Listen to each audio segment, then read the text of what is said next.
Lockout procedure. Our lockout procedure defines how we secure machinery, equipment, and energy sources. If there is a risk of injury should the equipment, machinery, or an energy source start up, then it must be secured and locked out. There are 3 types of locks. Red are for multi-point lockouts, blue are hold locks, and brass locks are personal locks. Personal brass locks and keys will be supplied by QRP. They are signed out from the control room lockout area. No other locks are permitted. Red and blue locks are hung by QRP operators only. They do not secure the equipment. You must secure the equipment with your brass lock. No worker can work under another person's lock. If you require a lockout, communicate your needs to your QRP contact. They will coordinate the appropriate lockout. Once the lockout is done, an operator will be assigned to your planned job to either 1.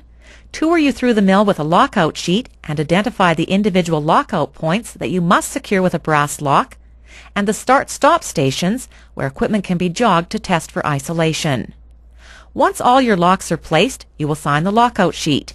It will be stored in the Lockouts in Progress bin in the control room. When the work is complete, remove all your locks, sign off on the lockout sheet, and notify the control room operator that the equipment can be put back in service. Or 2. Identify the appropriate multi-point lockout. This is where a number of different pieces of equipment, machinery, or energy sources can be secured using one personal brass lock. This is done by locking the keys for 2 red multi-point lock sets to the multi-point lockout board using your brass lock. Then sign the attached multi-point lockout sheet. When your work is complete, remove your lock and sign out on the lockout sheet. If you are the last person to sign off on the sheet, notify the control room operator that all work is complete. Jog the start button on any rotating equipment before working on it to ensure it's locked out correctly.